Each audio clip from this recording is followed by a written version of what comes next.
It's DJ Miss Eclectic, host of Midday Vibes, right here on the legendary WIGO. I have a very special guest today. I'm just calling him a media mogul. That's what he is. And I love what you are doing for Black media ownership. We got Big Court. How are you doing? I'm good. How are you? I am doing well. I got him up early, y'all. He's Pacific Standard Time right here, right? Yeah, man. I'm in LA, so yeah, it's super early. It's 7:30 my time, but early bird get the worm, so we gonna make it do what it do. Let's get it. I still live and die in LA. So, where are you from originally? I'm originally from Kansas City, Missouri. Okay, awesome. So, how did you make the journey to LA? I moved to LA like 23 years ago, about 23 years ago. Just kind of making that transition from music. I started off as an artist in the 90s. I was signed to No Limit Records in 1995. So round about the early 2000s, I kind of outgrew my city. I was making some money. I was seeing success in different arenas and kind of transitioning out of music.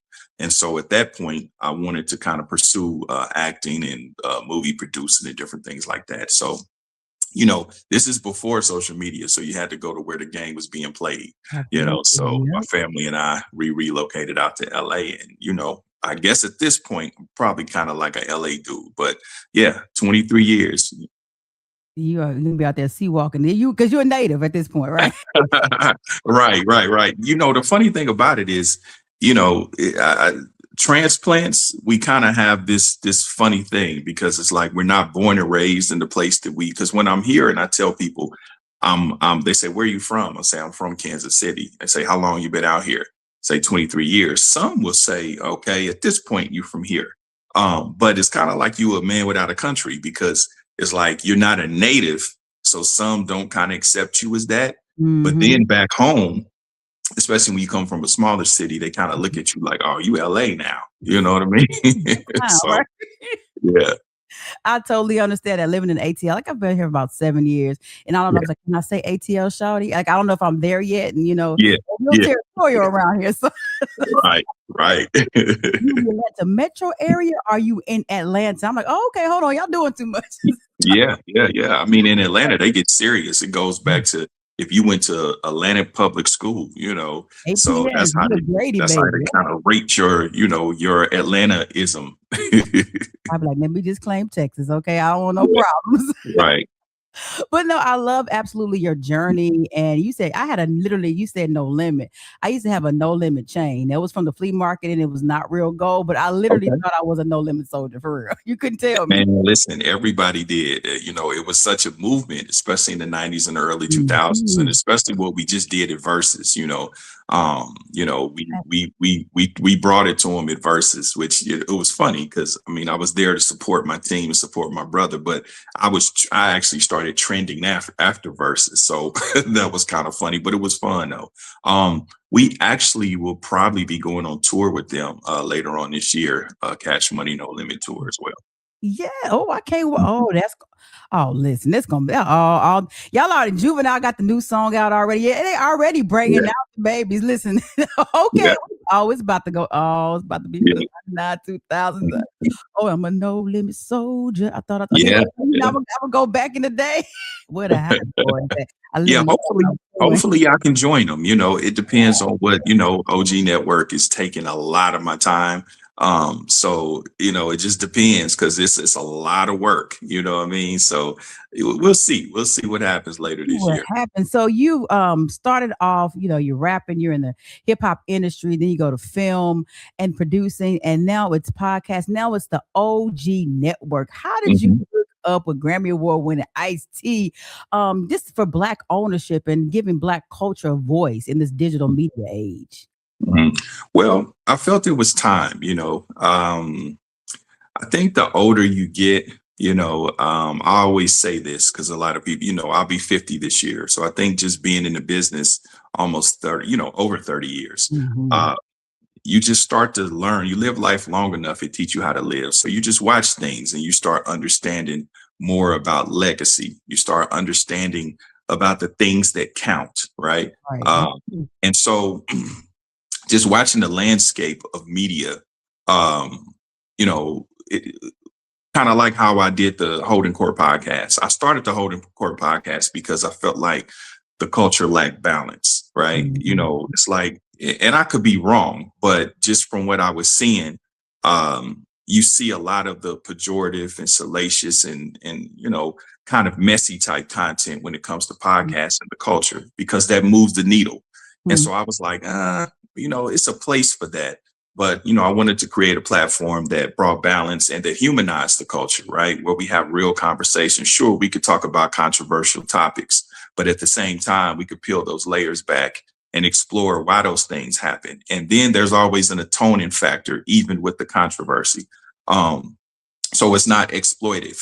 So, you know, that was kind of my introduction into getting into media and just understanding representation.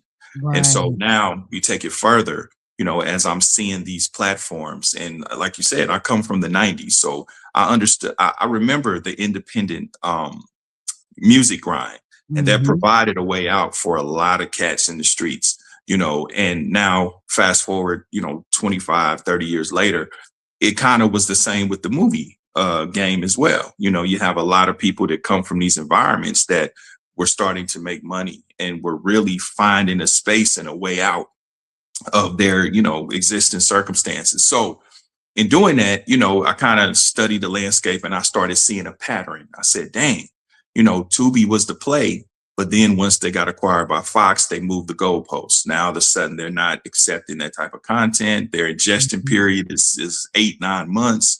You know, they're doing what UPN did, what CW did. You know, they basically use this black content, you know, Mhm. the cheaper content, build up the valuation, build up the database, and then sell it off, and then, you know, do away with the culture.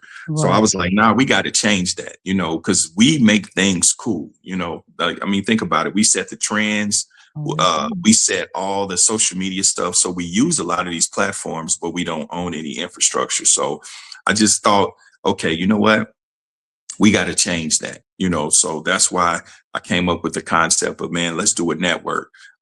Now, of course, a lot of people thought that it would make sense, excuse me, for me to do it with Master P, being he's one of my close friends, but he's in a different space. You know, he's Mhm. doing his philanthropy and his coaching and different things like that, not really in the entertainment realm like that.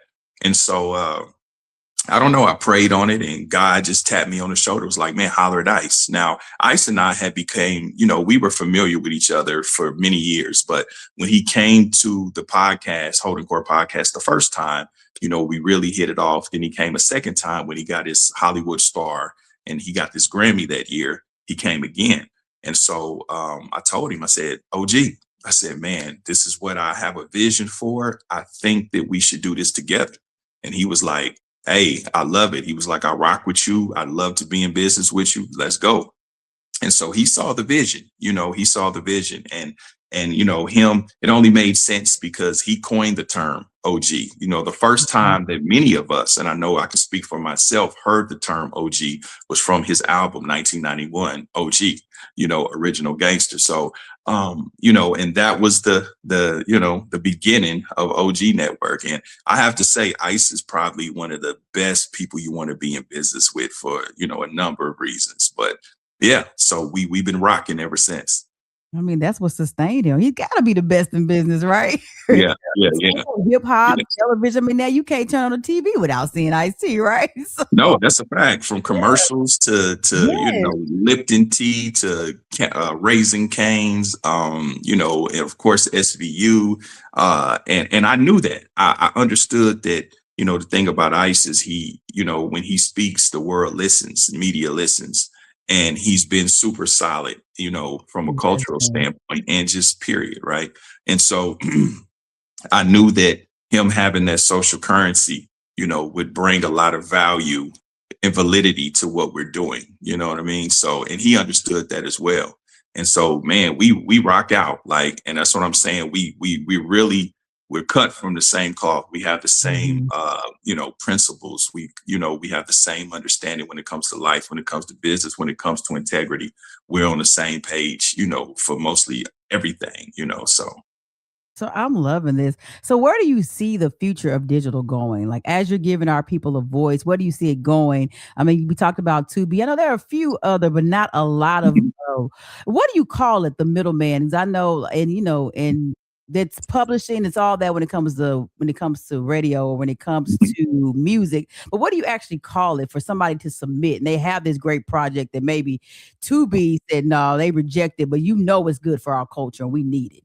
Like, what do you call it? The distribution? What do you call it when it comes to that? Well, well, many times what happens is if they don't go, you can't go. I mean, very few people have a situation directly with Tubi. A lot of times you have to go through what they call an aggregator, or you have to, or you have, yeah, or you have to go through a distributor to get to Tubi. Mhm. So, but the thing about OG Network, like what we did differently is we partnered with the culture. Like 50 Cent did his thing. I watched him do 50 Action. Great, right? He partnered with Lionsgate. Nothing wrong with that.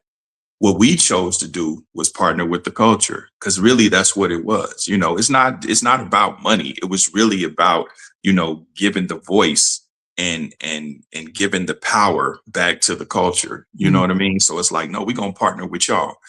So a lot of our content that we have, people have sent to us directly because they can't get on Tubi. And it's like the timing was perfect, because as Tubi, or as their kind of their barrier to entry, is climbing. It was perfect timing because everybody started seeing us as, oh wow, this is the new Tubi, so to speak. But the difference with us is, of course, we'll scale. There's nothing wrong with scaling, but at the same time, you may see major titles on our platform. You will also see the independent titles. We're making a space for micro dramas and for the vertical dramas. So we're just making a safe space for creators. And what I want people to understand is, yes, we are Black men. We are of the culture, from the culture, but it's not just a Black network, right? It's all inclusive.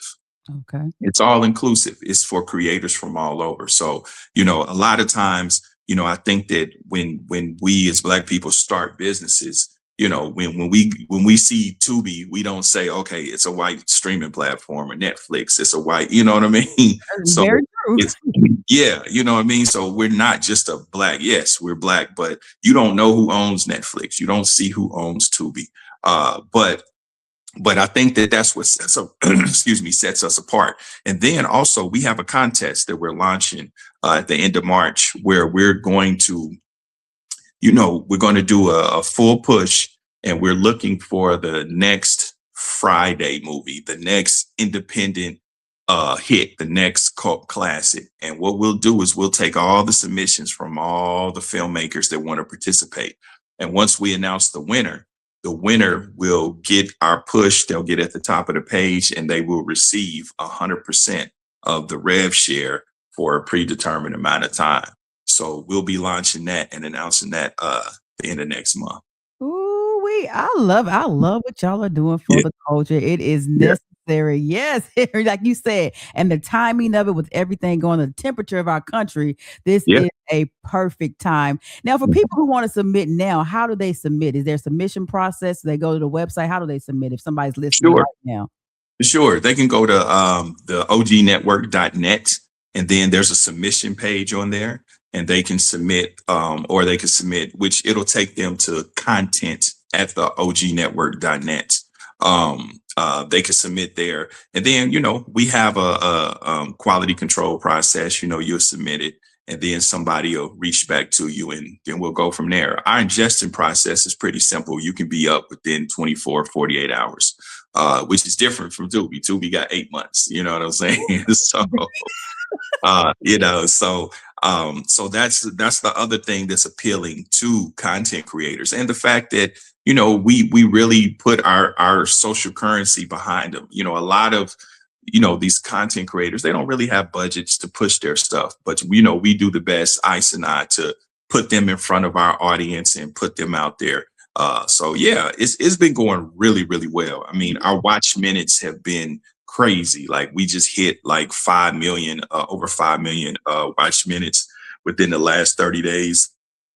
You know, I've it's funny, some studios and some production companies have reached out to us directly, like, hey, you know, we're taking notice of what y'all doing, because again, I think, like you said, the temperature in the country, you know, I think it's important that we can all share and resource, and we can all collectivize and do business together. So Yes. I love us as a collective. I love it. And we definitely need that. How do we tune in and how do we support? Because you talked about watch hours. We gonna run them up. So how do we continue to support? yeah, yeah. Right now, they can download us. We're on Roku, we're on Google Play, we're on Fire TV, Apple TV, and the App Store.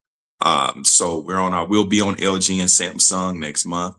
So yeah, they can go download, they can stream it. You know, if you're on your laptop and you just can't, you know, whatever the case may be, you can't download it, you can stream it and watch it on the ognetwork.net. We have over, you know, we have about 150 titles. We have about another 300 titles coming in here within the next 30 days. We have exclusive content as well. We just had The Boy Who Built an Army, which is the Raymond Washington story, who was the founder of the Crips. That's one of our number one documentaries that's been going crazy on social media. We actually have a follow-up to that, another documentary film that'll be dropping next week, called The Long Table, where you have a bunch of Crips from different generations here in LA, from Long Beach, from Compton, from LA, and it's like they come together. But it's almost like a therapy session. You know, they're talking about, you know, just overcoming the trauma, overcoming, breaking the chains, you know, and what that really was supposed to be, and how it kind of detoured, and how to fix it, and how to fix the new generation. Very powerful. I mean, you got these gangbangers shedding tears and really trying to make amends and do something different in the community. And so that's called The Long Table. It'll be dropping next week. We have of course, we have the show with me and Lazy Bone from Bone Thugs and Harmony called Somebody Had to Say It.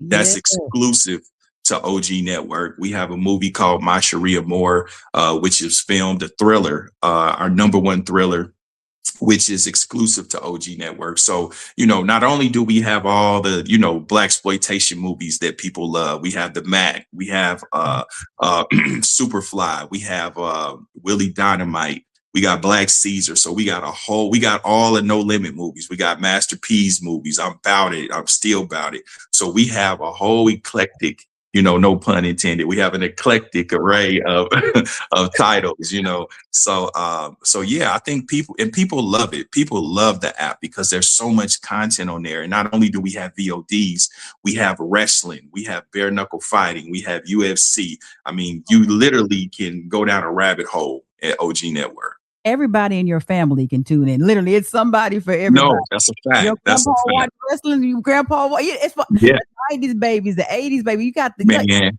We I got Western. I got the We hookup got on Westerns on there too. what? Yeah, yeah. We got drama, we got horror, we got comedy, we have documentaries, we have everything, and it's growing. Our library is growing.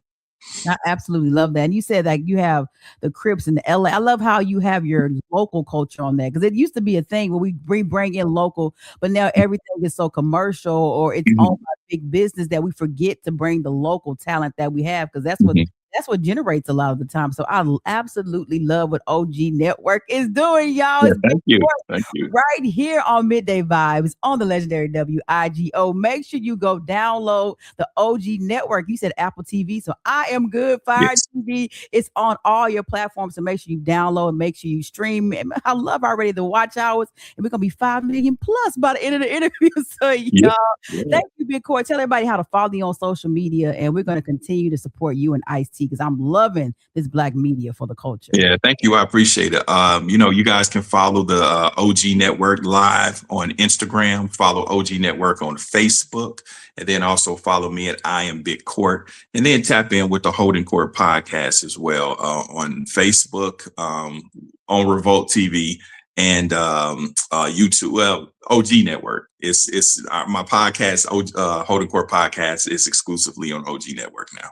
I love it. Holdin Court Podcast. We will be tuned in. Thank you, Big Court, for stopping by Midday Vibes. It's DJ Miss Eclectic. It's Midday Vibes. It's the legendary WIGO. Make sure you keep it locked right here. What's up, world? It's your boy, Big Court, and I am the founder of the OG Network and the host of the Holdin Court Podcast, and you're tuned in to DJ Miss Eclectic.